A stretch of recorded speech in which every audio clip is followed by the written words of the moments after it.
Hello everyone, welcome to our channel psoriasis.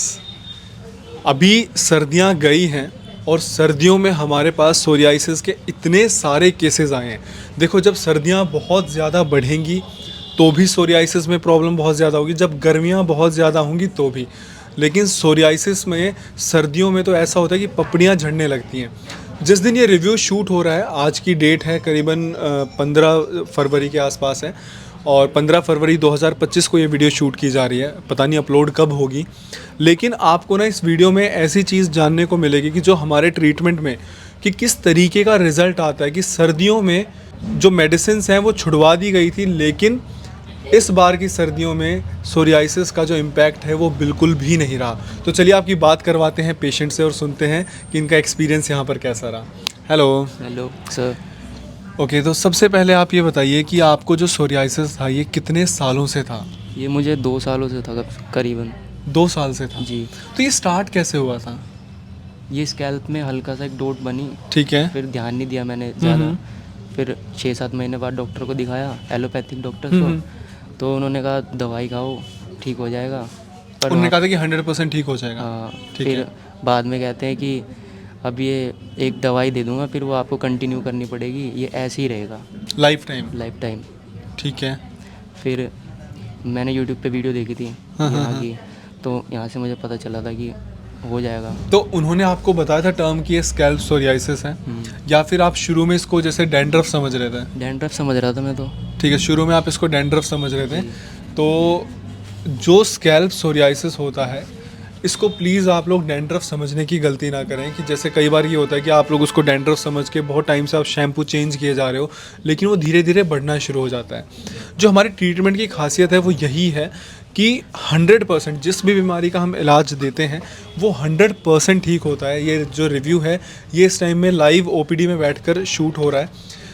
हमारे जितने भी रिव्यूज़ हैं ना वो सारे ओपीडी में बैठकर शूट होते हैं, मतलब ये नहीं है कि बंद कमरे में बैठकर। अच्छा, मेरी पहले कोई बात हुई आपसे? नो सर, कोई ऐसा इंटरेक्शन नहीं है। तो हमारा पहले पेशेंट से मेरा कोई इंटरेक्शन नहीं होता है। डॉक्टर उपासना वोहरा यहाँ पर डॉक्टर है, मैं उनका हस्बैंड, उनके बिहाफ पे ये सारे रिव्यूज़ लेता हूँ। यहाँ पे हमारी डॉक्टर्स की पूरी टीम बैठती है, क्योंकि क्या रहता है कि वीकेंड्स वगैरह पे खासकर रश बहुत ज़्यादा होता है, तो एक साथ मैनेज कर पाना बहुत मुश्किल रहता है। एक साथ 100 पेशेंट आ गए तो डॉक्टर उपासना कभी भी एक साथ 100 पेशेंट्स को एक दिन में नहीं देख पाएंगे। उनकी भी कैपेसिटी कहीं ना कहीं 60, 70, 80 ही है। तो इसीलिए हमारे डॉक्टर्स की टीम रहती है आपको वो गाइड करने के लिए। प्लीज़ यहाँ आकर आप ये जिद ना करें, नहीं जी मैं तो डॉक्टर उपासना से ही दिखाऊंगी वरना मैं इलाज ही नहीं करवाऊंगी। रिसेप्शन पे ऐसे बोलने लगते हैं, तो उस टाइम पे हमारे पास भी कोई ऑप्शन नहीं बचता है। तो जैसे यहाँ की आपने वीडियोज़ देखी थी तो ट्रस्ट हो रहा था कि ठीक है जैसा बताया जा रहा है, कहीं ऐसा तो नहीं होगा कि फेक वगैरह होगा? नहीं, मैं यूट्यूब पे वीडियो बहुत सारी देख के आया था। ठीक है। फिर यहाँ रिव्यूज़ आपने देखे थे हमारी यहीं पे जो वीडियो शूट होती है? जी सर। ठीक है। फिर यहाँ पे आया, 1-1.5 महीना खाई तो दिखा रिजल्ट कि सही हो रहा है। फर्स्ट टाइम आप यहाँ पे कब आए थे? मैं 6 महीने पहले आया था शायद, मई या जून में आए थे, जून 2024 में। आपकी मेडिसिन्स यहाँ पे कब तक चली हैं? अभी तो कंटिन्यू है। अभी बीच में गैप दिया गया था ना मेडिसिन में? वो मेरी तबीयत ख़राब हो गई थी तो मैंने बंद कर दी थी। कितने टाइम में आपने गैप दिया है? 1.5 महीने का। 1.5 महीना, नवंबर दिसंबर आपने दवाई नहीं ली है। आपने दोबारा फिर कब स्टार्ट की? अभी लेने आया हूँ। अभी आप फरवरी में आए हो, तो नवंबर दिसंबर और जनवरी या आपने 3 महीने का गैप दिया था। मई से लेके आपने अक्टूबर तक की मेडिसिन ली हैं। आपको कितना रिलीफ है? अभी 60-70 के आसपास तो होगा रिलीफ। लेकिन जैसे वो अभी डॉक्टर उपास ने मेरे को बताया कि आपका पूरा ही क्लियर हो गया, सिर्फ एक पैच बचा है। हाँ, एक पैच बचा है बस। क्या जैसे आपने मेडिसिन छोड़ी थी तो क्या ये आपका इंक्रीज हुआ या उतने पे स्टॉप है? इंक्रीज तो नहीं हुआ, पर इरिटेशन होती है। इरिटेशन होती है कभी-कभी क्योंकि होती है। अभी वो जो पैच बचा हुआ है ना, जैसे क्या था कि इन्होंने मेडिसिन लेनी शुरू की यहाँ से जून में, तो इन्होंने नवंबर तक तो मेडिसिन ली है, लेकिन उन्होंने बीच में 2 महीने का गैप दिया है। हम ये कहते हैं कि जब तक वो 100% जड़ से ठीक ना हो तो प्लीज़ आप गैप मत दीजिए मेडिसिन में। जैसे इनका गैप आ गया था तो उसकी वजह से जो इनका पैच एक बचा हुआ था वहीं पे इरिटेशन थी या और भी जगह इरिटेशन हो रही थी? स्कैल्प में था तो स्कैल्प में हो रहा था वहीं पे जहाँ पे वो पैच बचा हुआ है वहीं पे था। पर क्या पहले से बहुत कम है? पहले से तो बहुत कम है। अभी आप कह रहे हो कि 70% आपको रिलीफ है। जो मेरे को डॉक्टर उपास ने बताया था कि जो सिर्फ एक ही पैच बचा है, ऑलमोस्ट बाकी सारा ठीक हो गया है। तो जो एक पैच है वहाँ पे इनको इरिटेशन हो रही है।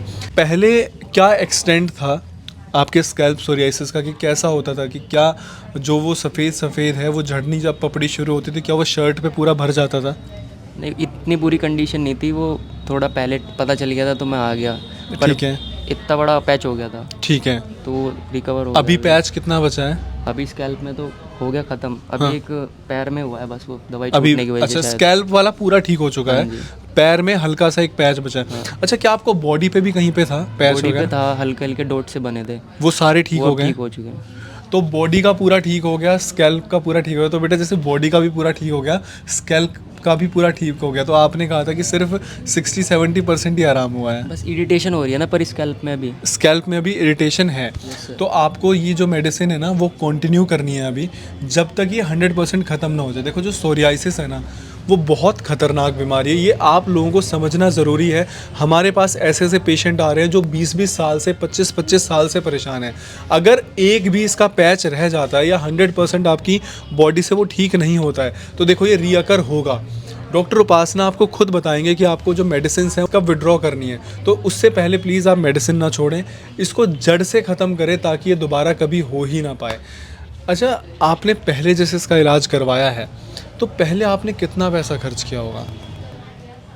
ये तो मैं बता नहीं सकता, मैंने मतलब दिया नहीं है। फिर भी अप्रोक्स जैसे आप डॉक्टर्स के पास जाते थे, क्या उनकी फ़ीस होती थी, कितना आपका ट्रीटमेंट का एक्सपेंस पहले आता था? 15-20 हज़ार तो कर दिया होगा। 15-20 हज़ार। मंथली कितने की आती थी मेडिसिन आपकी? मंथली आती थी मेरी 4 से 5 हज़ार। 4 से 5 हज़ार की आपकी मेडिसिन आती थी और आप 15-20 हज़ार खर्च कर चुके। तो यहाँ पे आप आए तो क्या आपको यहाँ का ट्रीटमेंट महंगा लगा है? इतना ही है बस, थोड़ा इतना ही है, कोई डिफरेंस लगा नहीं है। कोई डिफरेंस लगा नहीं। देखो जो भी मैं क्वेश्चन इनसे पूछ रहा हूँ ये सारे वही सवाल हैं जो हमें कहीं ना कहीं कमेंट्स में मिलते हैं, चाहे वो इंस्टाग्राम पे मिले चाहे वो यूट्यूब पे मिले। तो मैंने उसमें ना कई कमेंट्स ये पढ़े हैं या फेसबुक पे भी कि आपका ना जो ट्रीटमेंट है वो बहुत महंगा है। देखिए, महंगे सस्ते की परिभाषा हर एक इंसान के लिए बहुत अलग होती है, लेकिन हम ना सिर्फ यही कहते हैं जो भी आपको बीमारी है उसके बारे में एक बार आप मार्केट में पता करके देखिए, आप और डॉक्टर्स के पास में जाइए या फिर आप हॉस्पिटल्स में विजिट करिए। सोरियासिस लोग लाखों रुपए लगा चुके होते हैं। हमारी सिर्फ जो 1 महीने की दवाई की कॉस्ट है वो 5,000 से शुरू होती है और वो डिपेंड करती है कि जो प्रॉब्लम है वो कितनी सीवियर है। तो एट मैक्स वो 8,000-9,000 तक जाती है, और 9,000 मैं बात कर रहा हूँ जिनके पूरे शरीर पे सोरियासिस फैला हुआ है, क्योंकि वहाँ पे क्या रहता है, ऑयल रहता है। अब जितना ज़्यादा आपके पैचेस होंगे सोरियासिस के, ऑयल की जो कंजम्पशन होगी वो उतनी ज़्यादा होगी, तो इस वजह से वो रेट थोड़ा सा ज़्यादा हो सकता है जब पूरे शरीर पे सोरियासिस है। और अगर आपके पूरे शरीर पे सोरियासिस फैला हुआ है तो आप, मैं कह रहा हूँ कि 1 महीने में आराम से 15-15 हज़ार की तो दवाइयाँ खा ही रहे होगे। एक टाइम ऐसा आएगा जो आप दवाइयाँ खा रहे हो ना, आपकी बॉडी ना उनको भी एक्सेप्ट करना बंद कर देगी। इतनी खतरनाक बीमारी। हमारे पास ऐसे ऐसे पेशेंट्स आए हैं कि जिनके ना मतलब घाव ज़ख्म बन जाते हैं सोरियासिस में, खुजली कर करके। तो प्लीज़ इन सब में नहीं पड़ना है, आप हमारे पास ट्रीटमेंट शुरू कर सकते हैं, लेकिन मैं आपको स्टार्टिंग में ही बता रहा हूँ 6 महीने से लेके साल भर लगेगा, और साल भर से भी ज़्यादा लग सकते हैं डिपेंडिंग ऑन योर प्रॉब्लम। क्योंकि देखो हम यहाँ पे आपकी जो भी प्रॉब्लम है उसको जड़ से ख़त्म कर रहे हैं, तो उसमें कहीं ना कहीं समय लगेगा। अब कैसा लग रहा है? अभी तो ठीक है, अब सही लग रहा है? अब तो मतलब कोई इचिंग वगैरह नहीं होती? इतनी नहीं होती जैसे पहले होती जैसे थी। पहले होती थी, starting आप में। स्कूल जाते थे तो मतलब कहीं ना कहीं ऐसे होता होगा कि आप इन बिटवीन क्लास हो चाहे कुछ भी हो, आपको तुरंत पूरी इचिंग शुरू हो जाती होगी, आपको Yes, मतलब sir. बहुत ज़्यादा वो होता होगा, इरिटेशन होती होगी, इवन खुजली करने के बाद खून भी निकलने लगता होगा, ऐसी कंडीशन आ गई थी? वो मैं इतना कुछ करता नहीं था ना, उसको छेड़ता नहीं था, तो अच्छा। ऐसा कुछ नहीं हुआ। ठीक है, तो ठीक है, इसी तरीके से आप लोग भी जो भी आपको बीमारी है उसका यहाँ पर इलाज हो सकता है। अगर आप बहुत दूर से हो तो आपको यहाँ आने की ज़रूरत नहीं है, आपका ऑनलाइन ट्रीटमेंट भी शुरू हो जाएगा। तो जो नीचे नंबर दिया हुआ है आप हमारी टीम से बात कर सकते हो, अपना चाहे ऑनलाइन ट्रीटमेंट शुरू करो चाहे ऑफलाइन करो। देखो दवाइयाँ सेम रहेंगी, अगर आप ऑफलाइन भी शुरू करते हो और आप यहाँ पर आते हो तो कोई गारंटी नहीं है कि डॉक्टर उपासना ही मिलेंगे। कई लोग यहाँ पर आकर ये जिद करते हैं नहीं डॉक्टर उपासना से ही मिलकर हम इलाज शुरू करेंगे, तो देखो वो पॉसिबल नहीं है। डॉक्टर उपासना की भी पूरी टीम है, वो सारे डॉक्टर्स डॉक्टर उपासना के द्वारा ही ट्रेन किए गए, दवाइयाँ सेम रहेंगी। आप लोगों ने बहुत प्यार दिया है, बहुत सपोर्ट किया है, लेकिन अगर हमें सबको ठीक करना है तो कहीं ना कहीं हमें भी अपनी टीम बनानी ही पड़ेगी। दवाइयाँ सेम रहेंगी, उन दवाइयों से रिज़ल्ट भी सेम रहेगा। तो आप लोग हमारी वीडियोस को ऐसे ही शेयर करते रहिए। अगर आपके परिवार में आसपास में कोई भी बीमारियों से कोई भी बीमारी है तो उसका 100% आयुर्वेदिक दवाइयों से हमारे पास इलाज हो जाएगा। धन्यवाद, thank you so much, thank you.